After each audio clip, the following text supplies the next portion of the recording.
My name is Dr. Edith Eger. People call me Dr. Edie. I was born in 1927. It's September 29th, so it's kind of end of the year.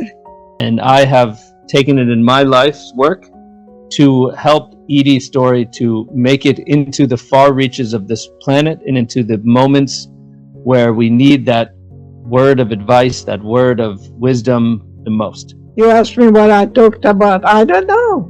Just comes out what comes out. Yeah. Probably something 97 years. I've done a lot in life. So that's what's going to come out.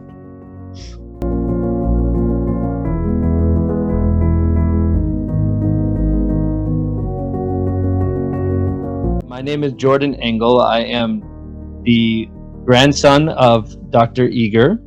She is a Holocaust survivor. She is a best-selling author. She is a psychologist. She is a mother. And she is a great-great-grandmother of 7 boys, as she will tell you. Yeah, Dylan and Noah. Yeah. Noah, yes. Noah and Dylan. Yeah. Beautiful boys. Yeah. Because you survived. Because you survived, yes. 3 children, 5 grandchildren, and 7 great-grandsons. That is really a wonderful achievement that I'm so glad. But that's why it's important for me to talk while I'm still here at 97. So my great-grandchildren would have that book on their living room table. That's going to be wonderful for me to smile. This is Ha, and this is his lovely wife, Vivian. One of their favorite people on the planet is you. It's a beautiful way to get older and wiser. When you come here, I'll make you Wiener Schnitzel. Promise. She is best known for what she has accomplished in her life, which is authoring 3 fantastic books, 2 of which are New York Times bestsellers, The Choice and The Gift.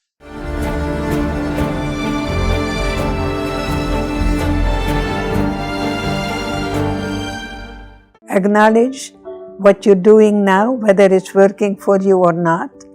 The choice to know that you have other options, to be able to stretch your comfort zone and to be able to look at the same thing but from a different perspective. Stop complaining, or if you really have the need to hear you saying the things that you really mean it, just give yourself permission. Maybe 20 minutes would be the maximum. She is a gift to humanity. What her fame is based on is that she has learned to take the worst things that can happen to you in your life and turn them into a gift. Not to be smart, to be wise. It's good to share silence. I think married couple can do a beautiful job just sharing silence. We would go ice skating every day, every night. In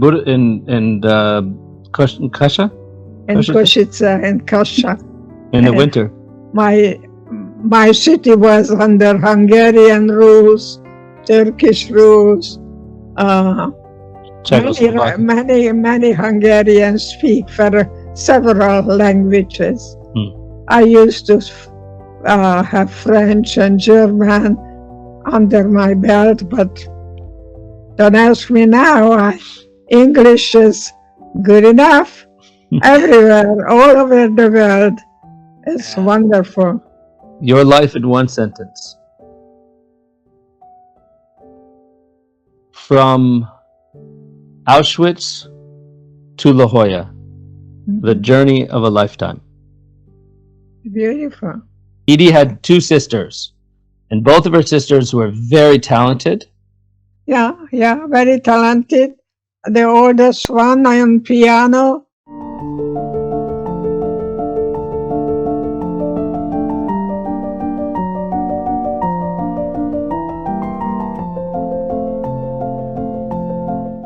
The middle one is a child prodigy who played the Mendelssohn violin concerto when she was just, I don't know, maybe a 7, 8-year-old kid.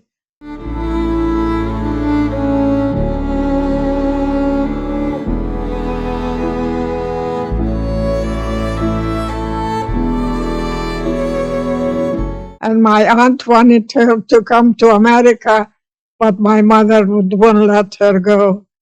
So she ended up in Budapest, and I revisited those places where she was, and Magda became a brilliant bridge player, and she played bridge with Omar Sharif.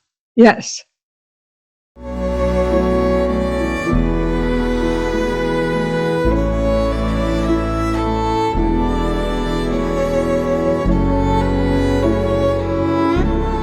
Edie had these two sisters that were larger than life, and she was the youngest in her family, and they wanted a boy.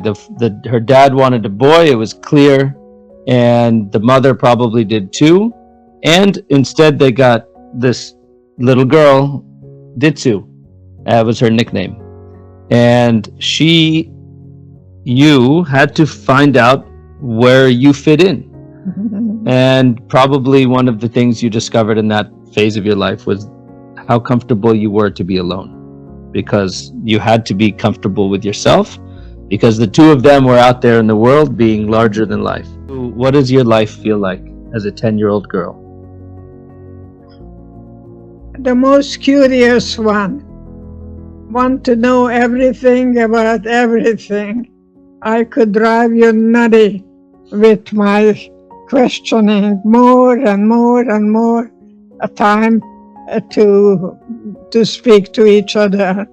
I think the worst thing for me is also the best thing for me, because I like to be alone.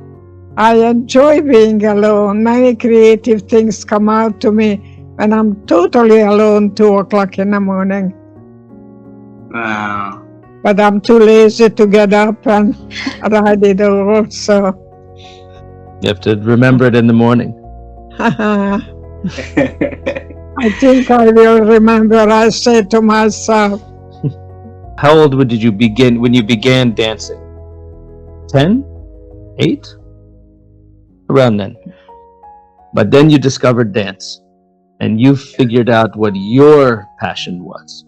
And instead of just watching these other two women, it became your story. And that story of dance carried you through the rest of your life. And you still are a dancer.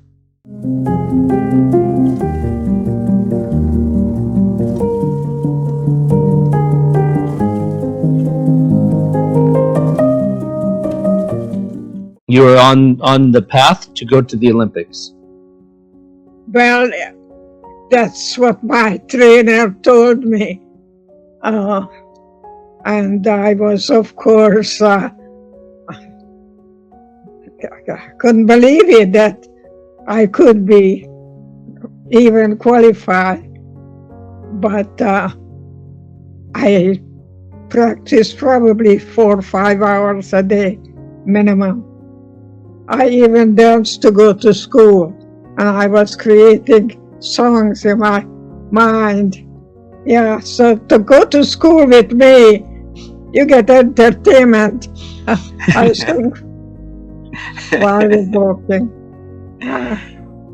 How did it make you feel, Edie, when you were told by your instructor that you couldn't dance for your country, you couldn't go to the Olympics?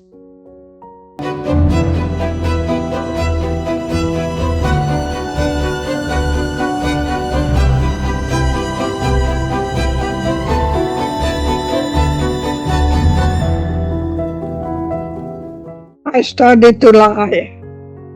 I know who comes up with such things. I was lying.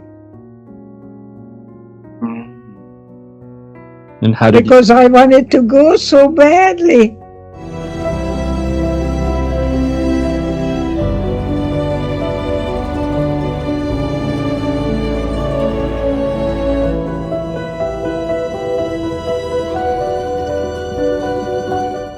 That was my dream. Mm. That door was closed for me.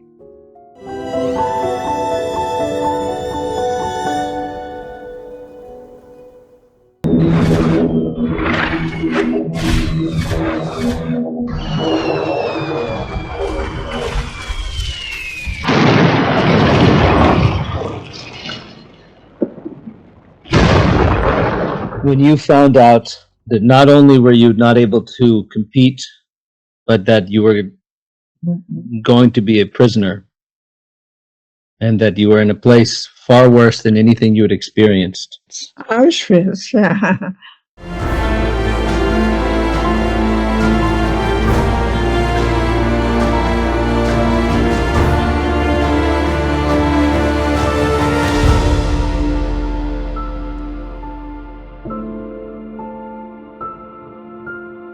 After you had lost everything that you thought you had, you were in Auschwitz, you're with your sister, but everything else is gone.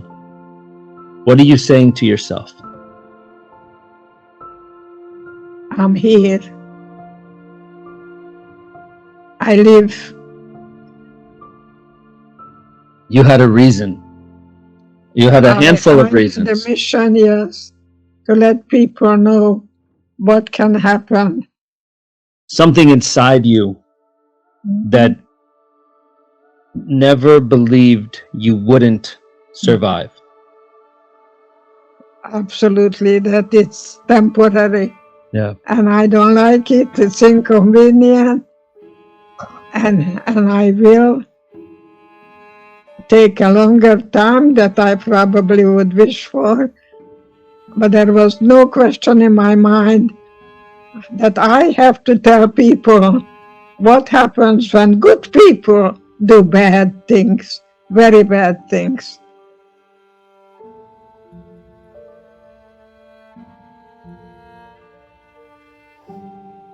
To be able to give of me, the part in me that has a great deal of suffering that has been turned into an asset that I'm able to build upon.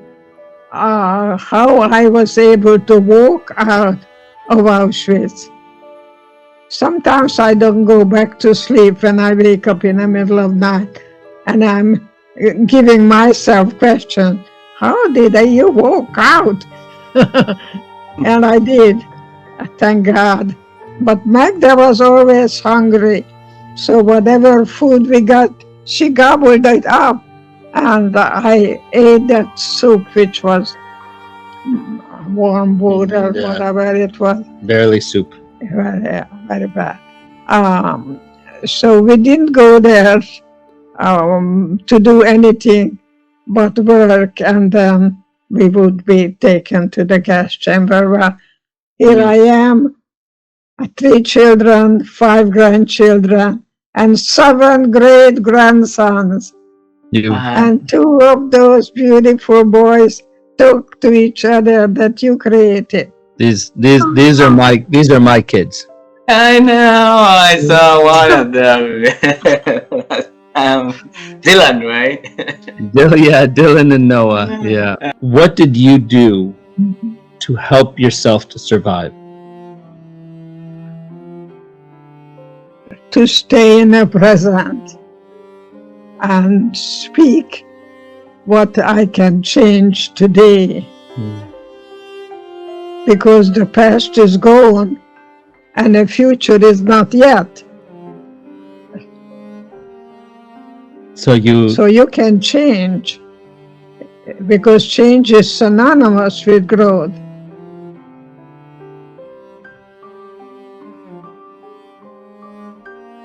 You had no food. You had nobody was from the outside was telling you were going to survive. The only voices that you heard were from guards who said the only way you're coming out of here is as a corpse. But you kept in your mind a story that you would survive. And that story was so strong and so powerful inside you that it kept you alive. It's just temporary, and I can make it. It's not gonna be easy, don't bother it. Don't make it better than what it is. But in your mind, put it in a way that you know that you're gonna make it. You're gonna come home alive. And thank God. Every moment is precious to me. We don't seem to appreciate sometimes what we have until we lose it. We don't appreciate what we have until we lose it. Dance for Mengele happened the day that she arrived in Auschwitz. She arrives in Auschwitz. She has the terrible moment where she goes one way and her mother goes another way. She goes to the barracks and discovers that the direction her mother went in meant death. Her and her sister had their heads shaved. And then they went to a barrack to begin what would become almost 8 months in Auschwitz. And that night, in comes Dr. Mengele, who she had met earlier, and he asks, "Who here can entertain me?" And the girls that knew Edie pushed her forward and said, "She's an amazing dancer. She can do it." And Edie, who had been through the most traumatic day of her life, was then forced to dance for the man who had earlier that day sent her mother to the gas chamber.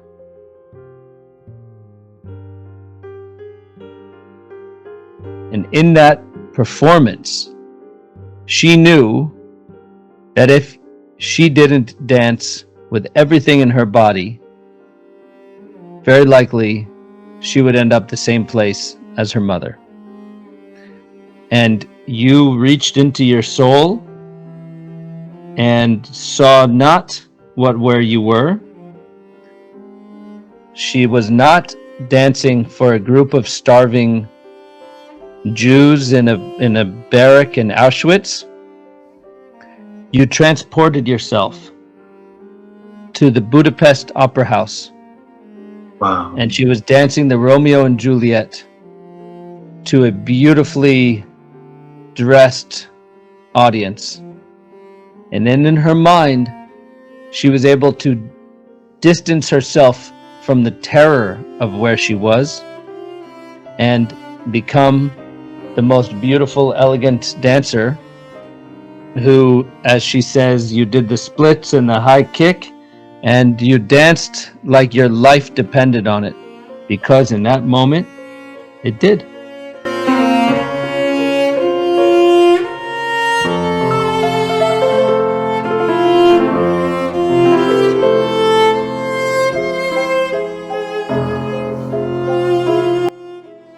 When I work, many times I do the high kick with the audience, and we all do the high kick and see how far we go with our leg. The right will be different than the left, and it depends on the person. So I don't know where you are and the people that you work with, but when you move your body, your whole body temperature and the mind is really reacting differently. Then you have the dependency of somebody making you happy or something make you happy. You make yourself happy. Even if you don't get the food that you deserve, even life is not as fair as it could be or should be.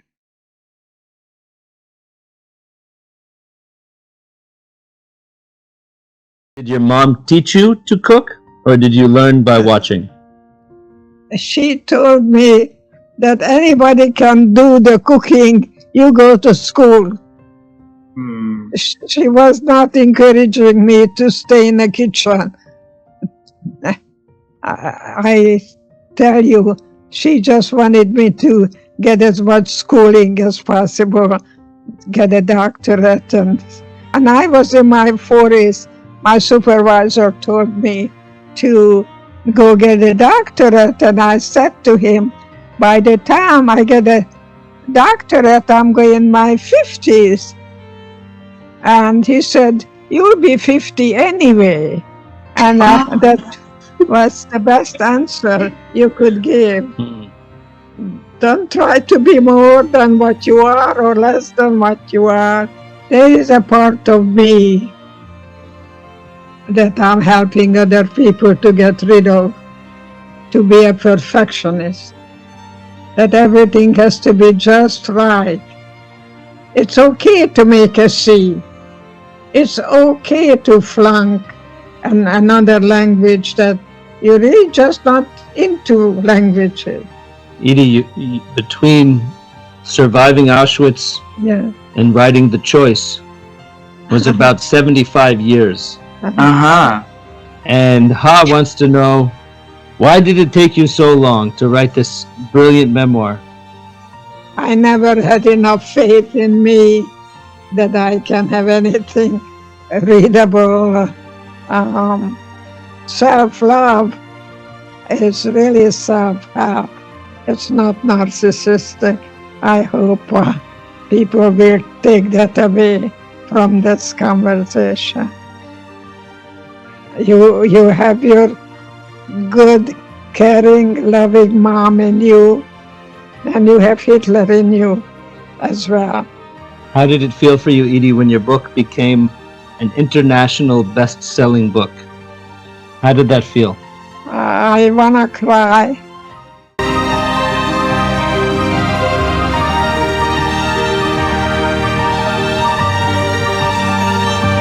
I met Mother Teresa. Did anyone get a hug from Mother Teresa? And she was sitting, and I came and she got up. We had this little eye contact between us. I didn't really look back whether she did it with other people as well, but all I can tell you that I kept that precious woman's hands holding me even now. And that happened a long time ago. I think it was in the 80s. Edie, are you saying in one moment you can meet somebody and it can change your whole life? It can, yes. And listen to that voice. It's probably the best thing you do. Please give us some wisdom how we find some joy. How do you find joy when life doesn't feel joyful? I see to myself it's temporary and I can survive it, and reach for something that you can do today. And what you think is you can change. If you change your thinking, you can change your life. I guarantee you, because I've done it. I never say what I didn't do. If you change your thinking, you change your life. You can, but you have to want to. Willing is a beautiful word.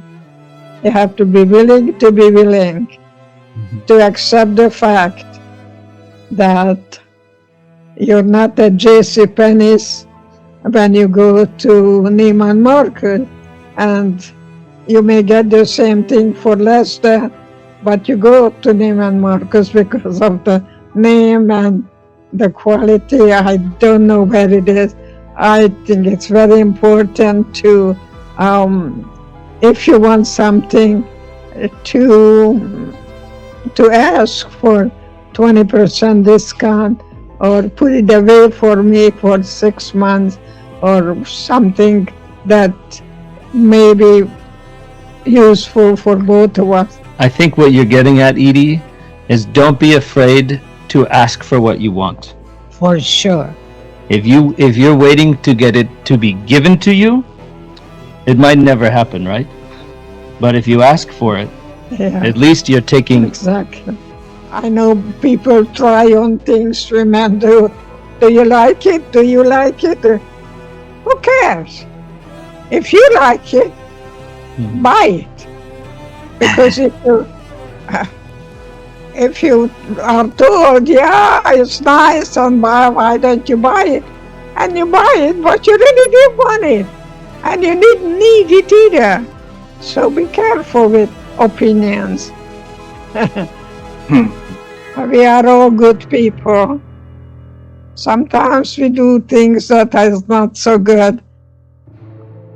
I think forgiveness is really letting go of something that may be poisoning your body. Maybe if you're smoking and drinking or anything that you do in excess. I think it's a wonderful day today to make a decision. School is beginning, and your school hopefully will also begin when you respect yourself enough that you would not touch anything that may become an addiction.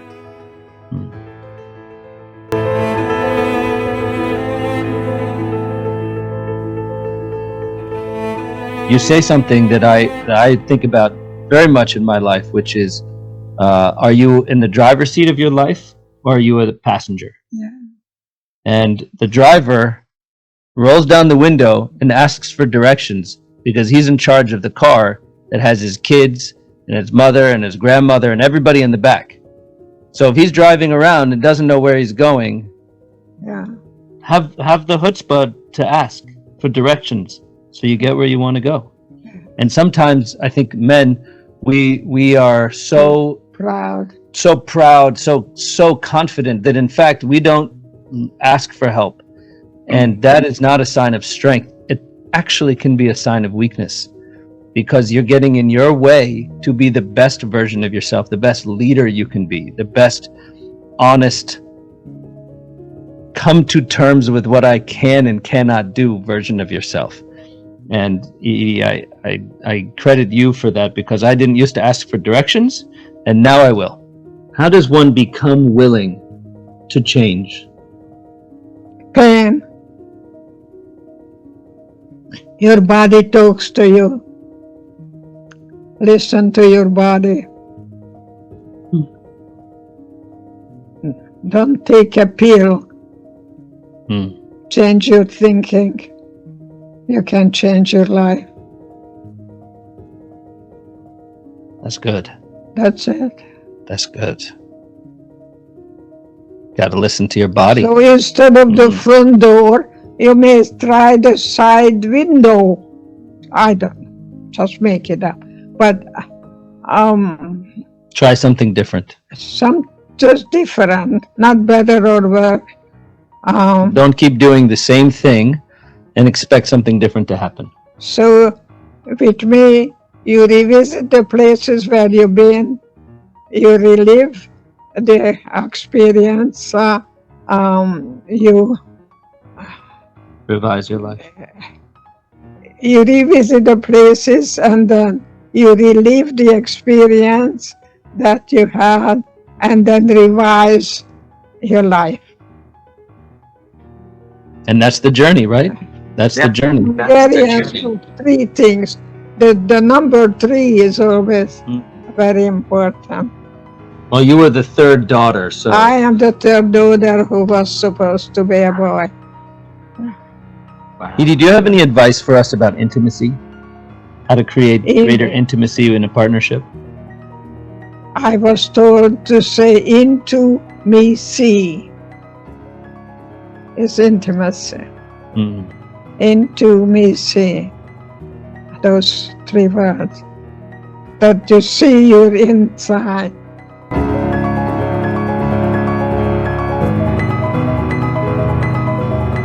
We just created a book called The Ballerina of Auschwitz, which is to talk to young adults. We have online courses that we've created together, and we're about to have our first live event in San Diego. So do you have a message you would like to share with everyone who is going to come to see our event? I hope you bring all your questions and write them down, and so see to it that if you really want to talk, bring it to the attention to someone who hopefully will be kind enough to let you know that there'll be a room for you. Not a minute less or not a minute more. It's that same thing we were saying earlier, right, Edie? That if you don't ask for it, it doesn't happen. And I should have, I could have, that's... Yeah, what do you have in your heart? What is the question that you're grappling with? And even if it might not be directly answered, by writing down before you go to an event like that what you want to accomplish, what you're hoping to learn, you're much more likely to learn it. Versus if you just come open. I mean, there's nothing wrong with that. But I'd love your advice, Edie, to have your question. How do I learn to accept my sister? How do I fall in love with my wife again? How do I learn to apologize to my child for the childhood I didn't give them? Whatever the thing is, to know that that's the question you hope to have answered, you're very likely to find an answer. And that's a big question for somebody to answer for themselves. Many times we say two words, yes, but. You're such a pretty girl, but you're a little fat, but you have pimples. Change the but to an and. Yes, and. No more yes, but. Then you cancel what you said before the but. What advice does this version of Edie, yes, the one right here, the beautiful Escada wearing elegant luminary that you are now, what advice would you give to your 10-year-old self? We are creatures of habit, and we always go back to the familiar. But if it's not working anymore, how we can really find choices that we can try again? It's very hard to change. People are very, very much sticking to the familiar because change gives you the fear of the unknown. But if you don't change, you don't grow. Write it down, and once a week you look at your comments and have a conversation every week. Don't wait a month. By the time, it's forgotten. Have the conversation. Have a conversation and ask for what you want, no matter what it is. Doesn't mean you're gonna get it, but just get it out of your system and say, I am not asking for answer now, but I don't like to say I'm not this, I'm not that. I want to say, yes, I am, yes, I want, yes, I would like. We're moving ahead because times are changing and we are changing with the times.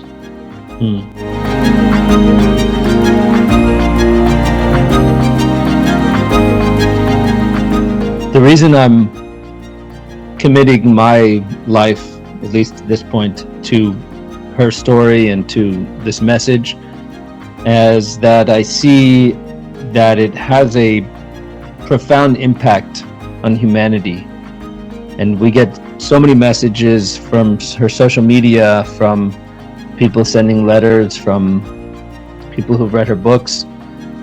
And the common thread that I see is that people who connect to Edie's story make a choice to stop feeling like a victim of their circumstance and take ownership of their life. And that act of taking ownership despite what has happened and despite the challenges and the difficult things which one has experienced, they can still take over their life and sit in the driver's seat and create for themselves a life that is full of meaning and joy and passion. And I hope to give that message to the world, because so many of us have gone through something very terrible, or have gone through something not very terrible at all. But we make a choice about what kind of life we want to live. And I see the value and the impact of living in our strength, living with purpose, and living with a guiding principle of being there to help others. And I see that it has impacted Edie, it impacts me, and it has impacted so many of the people who have read Edie's books and heard her speak. And I don't think it's unique to Edie. I think this is a theme that can be spoken about by so many humans who have gone through this journey.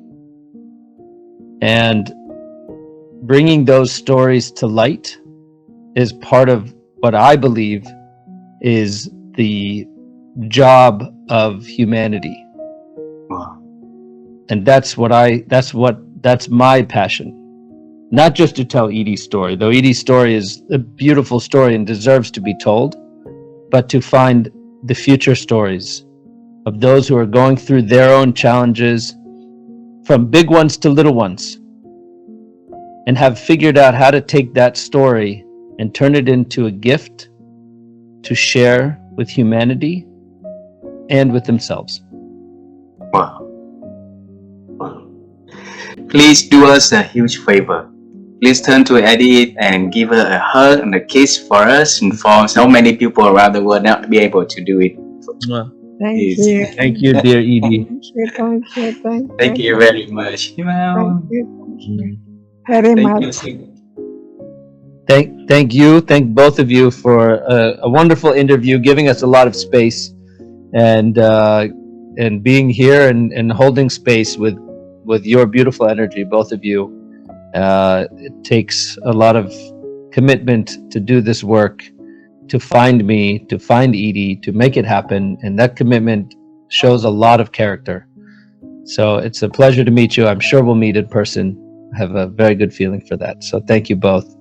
Thank you very much. It was a wonderful interview. Thank you. Thank you very much. It's Okay. Jacob. Bye-bye.